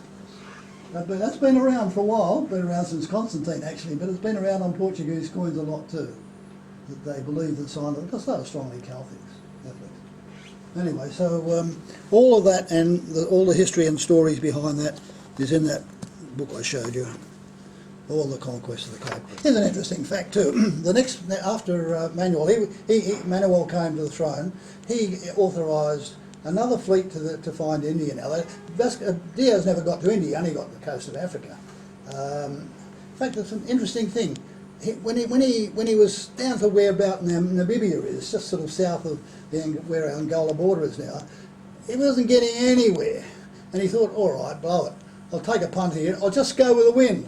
And he went looking straight out to sea in the South Atlantic. He's in the southern hemisphere at this point, South Atlantic, and keeps on going south, probably the latitude of Fremantle or something like that. Picks up the roaring 40s. The Zupi goes along towards the east, and he said, right, a couple of days at that, time to go up now, and which he did, and he went up and up, and he hit the coast of Africa on the eastern side, not the western side anymore. He missed the Cape of Good Hope completely. He got there and he realised it was different, and he wanted to go on, and his men wouldn't want him. No, we've got to go back home now. So he inched his way back. Oh, look, there's the Cape of Good Hope on the way back. He didn't call it that, but that was a name that John Cabo de Buena Esperanza. Yes, anyway, got that. So when Vasco da Gama set out, he knew that he had to do this. Unfortunately, he left a bit too early, and he came back too early. He was still on the wrong side of the coast, still on the western side, so he had to inch around it, but at least he knew what to look for. And eventually he went right around the coast in the Madagascar channel, and then got the monsoon trade winds across to India. There he was. And he spent quite a while there. Now, interesting, connecting with the Cruzados, he was paid the princely sum for his entire efforts on the journey, 2,000 Cruzados. That's a queer whack, 2,000 Cruzados, that's like 200 ounces of gold. Oh. So a fair bit of money, and it was a fortune in those days, but that's what he got paid for doing it. They didn't spare any expense. Now, the other thing with Manuel, last thing, actually I don't need to show you this. I'll show you in the book. We just have a look at that coin. Oh, wow. Cool, that's nice. This is a 10 Cruzado piece. 10 Cruzados. Lovely. An ounce of gold. Wow. Now, there's that little thing from the internet I was showed a very nice one, had been auctioned, not all that long ago. $240,000 US. Wow. So that's what you can buy me for my birthday. That's probably enough. That's a medieval history of Portugal. As much as I can think you can absorb in one go. There's a few I haven't shown, but it doesn't matter. Okay.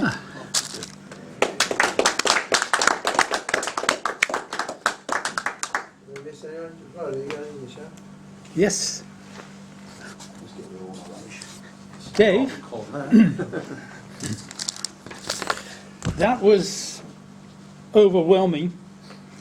Can I ask you to send us a scan of each coin and a little detail on it? Oh, wow. Take your time, just Yeah. a few at a time, and we'll eventually put it in, and Judy can have a field day. All right, okay. I'll make it into a paper. Now, I have to tell you that I actually, that's the second time I've given a talk similar to that, because I did it at one of the NAA conferences in Northern a few years ago. Right. Yeah. Right. I used to have a lot of coins, Portuguese coins, when I was collecting the world by type. I had a nice collection from everywhere, but those are long gone. So tonight I thought, well, what do I still have left? Well, surprisingly, when I was collecting Hong Kong, I also collected Macau. And I've got a few banknotes from Macau. I tried to collect by signatures. So these were some early 5 Avos, 10 Avos, and 50 Avos notes.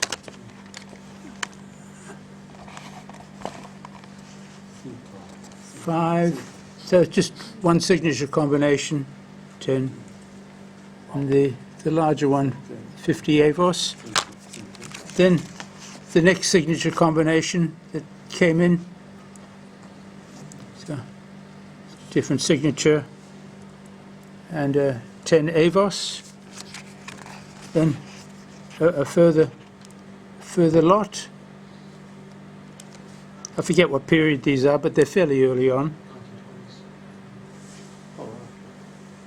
And this one's a pretty grubby note, but it's a signature I didn't have, so I get it. So that's the 5, and these were the 50 of that same sort of signature, and I've got a few of them. So there's slightly different colours, but that one's an I and that one's an I, and this one has an E serial prefix. And the last two is the $1 from 1912, so it's a fairly nice note. It's been folded and what next, but not that easy to find. And the last one is a 1945 1 pataka. So the top one's 1 pataka, and that's a later 1 pataka coin. And those are my few. Thanks, Roy. I'll finish the meeting off with nothing about I can Portugal, scan them but at home. recent acquisitions. And what we've got, the recent acquisitions, every year the Royal Australian Mint, have what they call a mint your own coin. You go down to the Royal Australia, you go down to the mint, and you say to yourself, right, well, you can go and purchase some coins. This year, you know, over the past how many years, they've had different themes every year. Last year was dinosaurs. This year it's creatures from the deep. And the Royal Australian Mint went in conjunction with the CSIRO so that they can get a lot of technical information of the creatures from the deep. So what they do is you go there and you put yourself in the queue, and then you say to yourself, right, put your money in, and then a coin comes out. Now, there's 5 different types of creatures, but surprisingly, it's only 1 coin. They don't change the coin, they change the card. Because you know, like it'd be impossible to have 5 machines, huge machines, to mint the 5 different coins. So what they do is 1 coin and 5 different cards. So these are the new coins of the year for 2023. Right, so, Whose portrait? oh yeah, that's the other thing they did. They've still got Queen Elizabeth II on it, but what they did is to get the approval sort of thing, or to get around the rules, they put 1952 to 2022, 2023. No, sorry, 2022 when she died. So on the back you've got Queen Elizabeth and the actual little date on the back. Her reign. So we show. This one here is the Dumbo octopus. Now apparently these creatures, with the study that the CSIRO has been doing, are only found many miles deep in the bottom of the ocean. So that particular one there, that's the Dumbo octopus. Are they easy to get hold of the different cards? Or yeah? Seaman, Sorry? Are the cards easy to get hold of? No, No. the mint's very draconian now. They've got a new boss. This one here is the big fin squid.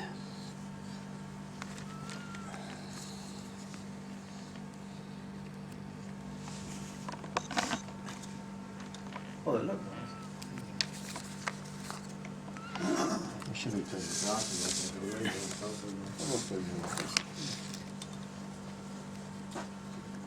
Okay. And then you've got a spiny king crab.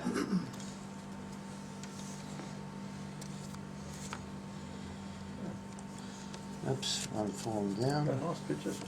Okay, this one here, brittle star, Well, that's nice too. and the cactus urchin. So, as you can see, there's 5 different, for the collector that wants to collect everything, you have to collect 5. Now, I went down there on the 2nd of January. I saw photos of the people going down there on the 1st of January, and they had a big sign, 1 coin per person. Now, how the hell are you going to get the set of 5 if you can only have one at a time? And what they wanted to do is get 1 coin, go around the back of the queue. Oh no. And just keep on going around. Well, that's almost impossible because you'll always end up with duplicates. Of course you will. And because they're the same coin, but a different card, you then have to try and swap them.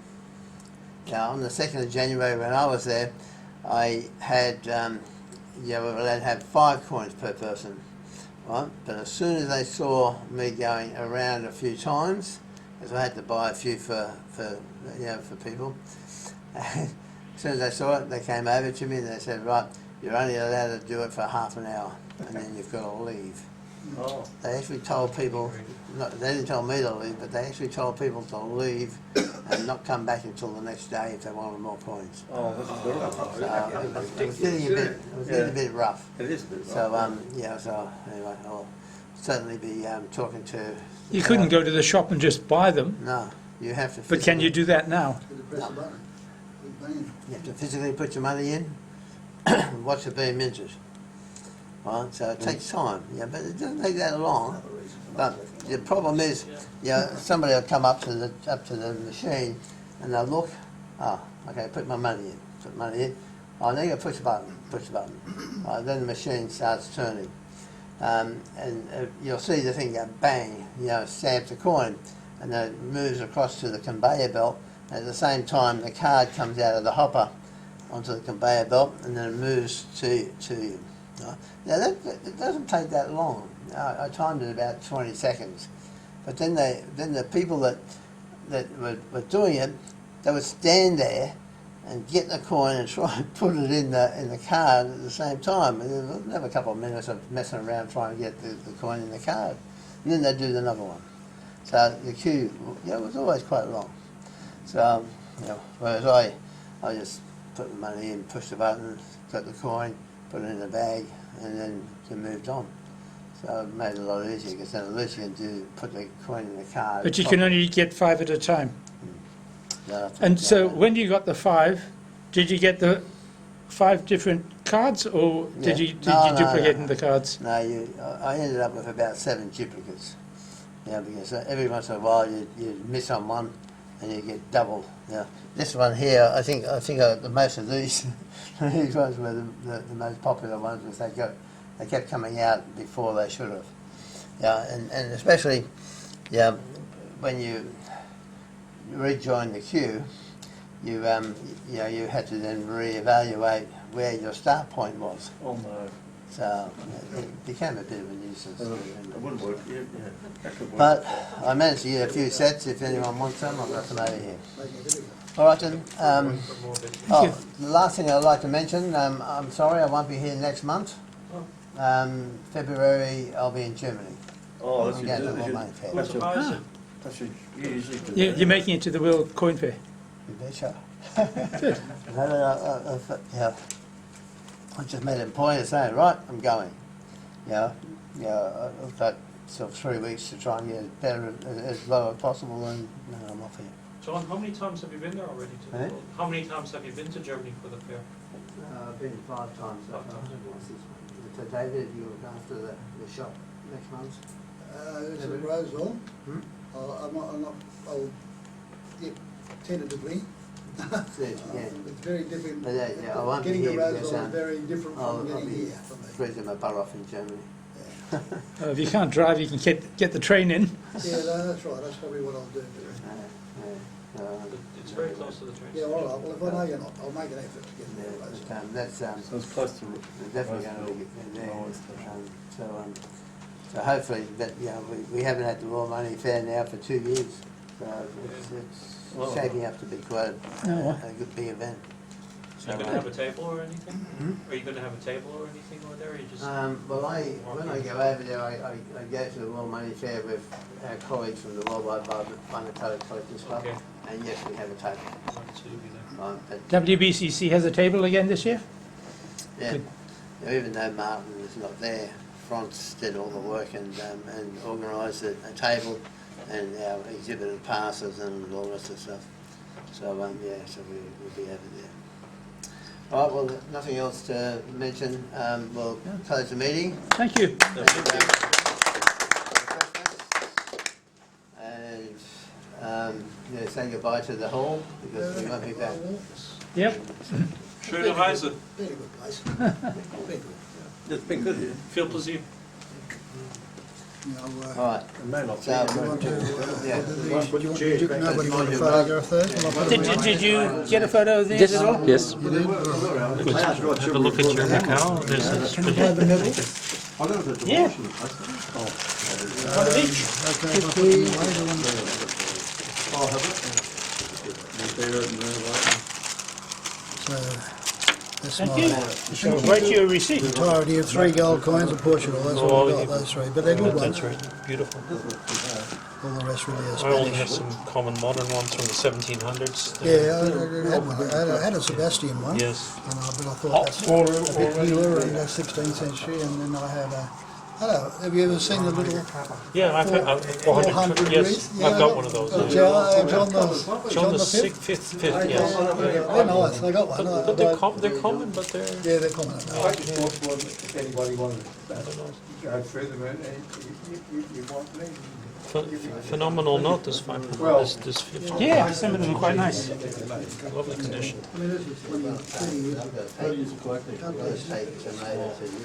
You must be very. I bought these a long time ago. Yes, yes. They're very tough. John? Thank you, Morris. Thank you.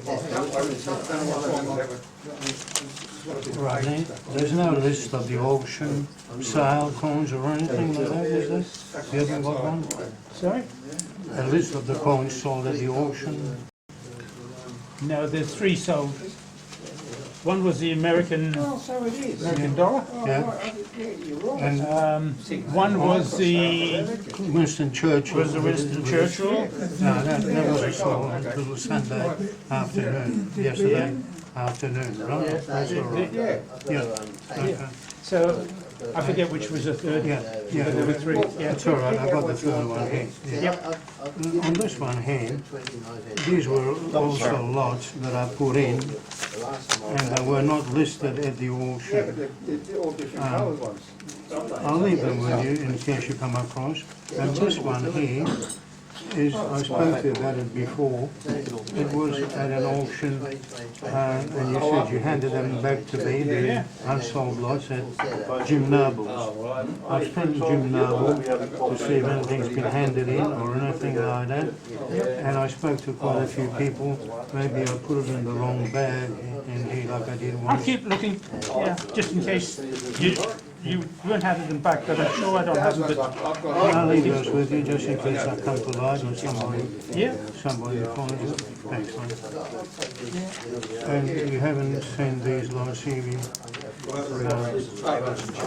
when did you? I'm being a little bit absent-minded lately and careless, but I generally take a lot of care in putting in the coins at a few auctions. I'll keep looking to see if they're Can I leave that somewhere. with you? Yep, leave it with me. Thanks. It's a good reminder in case they do turn up. More than 2020, isn't it? I don't know. T20. Yeah. They're pretty up the floor, except for the Olympic. You can understand to a degree. Four, 5 different colour ones. Somewhere right. So I have to go and find out. That's all. Hundreds of things and people lining up, just take it as long as. Give you a little day. Kettle boiling? Yeah. Yeah, I survived it. I don't carry coins anymore, I just chuck them in.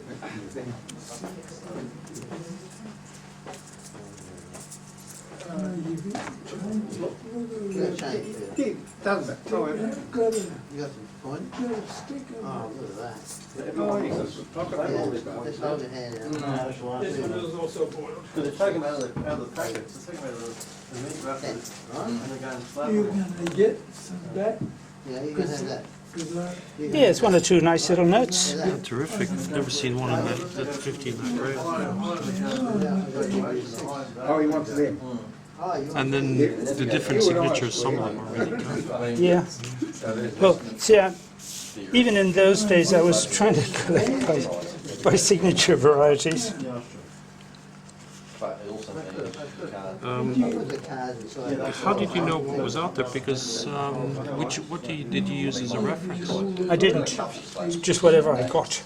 Okay, so when you saw something that didn't match, I bought these from M.R. Roberts. well, they're terrific. And so So I nothing bought came them from from Hong Kong. M.R. Roberts in probably the 80s or so, Yes. Okay. when there weren't that many people collecting them. Yep. I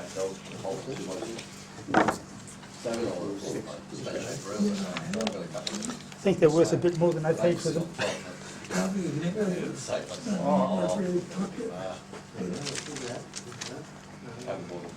That's a difference.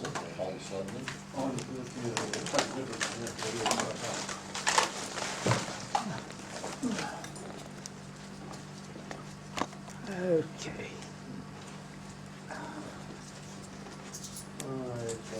How do we turn this one off, John?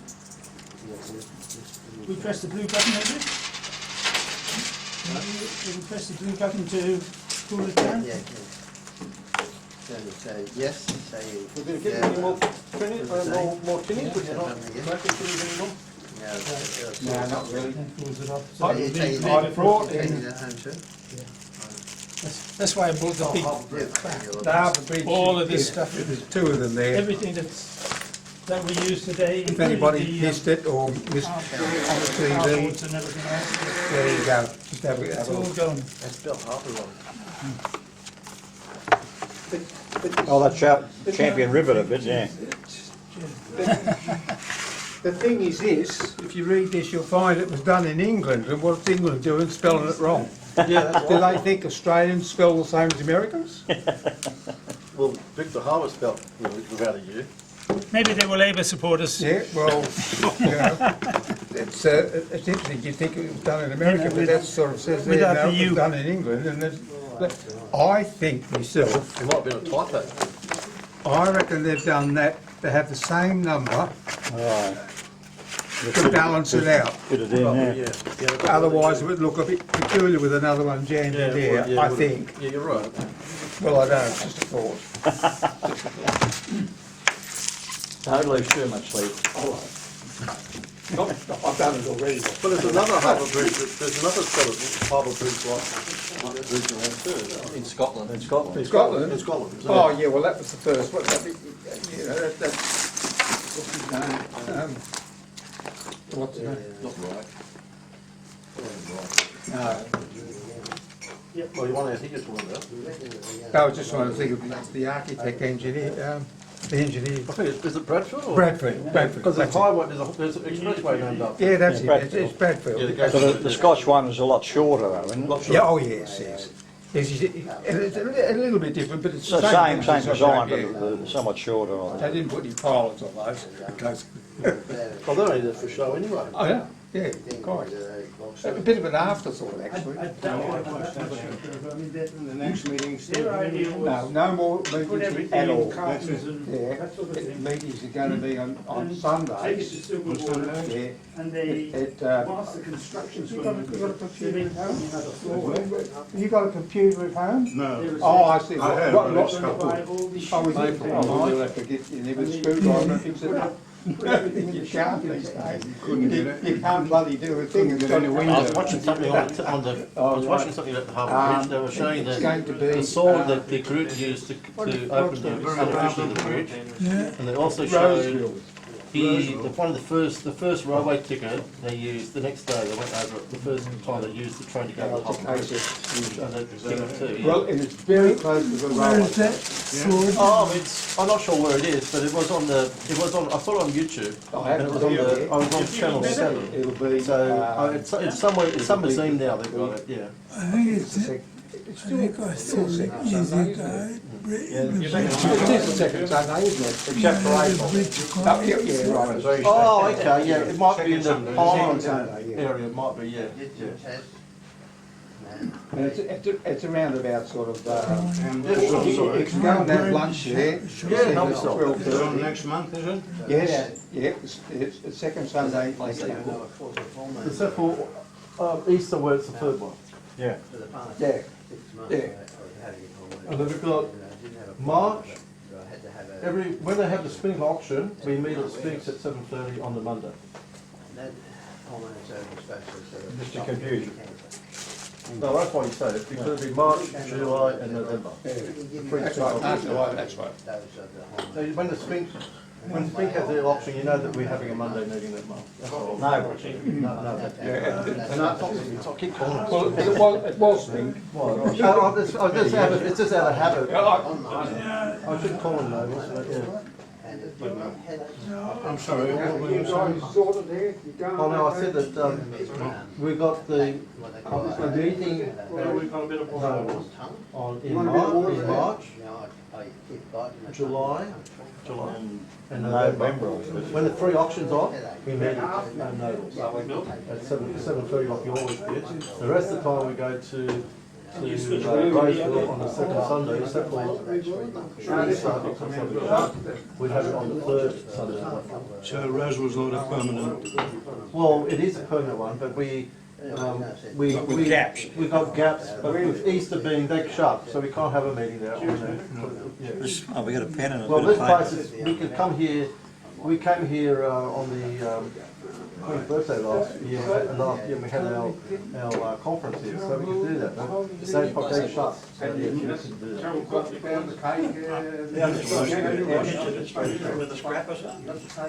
Sometimes when I come here, I pick up my unsold lots at the auction or demonstration. Yeah, I I forgot. put my coins in that bag. Oh, yeah, I was, Have I put any in your bag? Not today, but in the last 18 months. no, I haven't seen it. I'm seeing Ross Prattling, and I'll accidentally put some in his bag If I do, I'll give them to you. at Too early. Jim Noble's. Oh, okay, yeah. So we said to I've got those Cabral, back, don't go too but early. I'm missing a He couple. went heaps Oh, okay, early. I'll have a look. I'll usually do Rod Gately, he missed his couple, so he didn't go. It's on the highway, it's at the Roseville Club, Prince, was it the, I'm trying to think, what's the name of the road? I don't know whereabouts, but anyway. What's the address of the Roseville Club? Is it the Princess, or Princess Highway? Pacific Highway. Oh, Pacific Highway, Pacific Highway, bit of paper. Roseville. And then he continued on his journey and made it to India. So I think he has posted it. The Roseville, That's Frank's getting it there. It has been posted on our, I'll be able to put it on. Put that back, will you?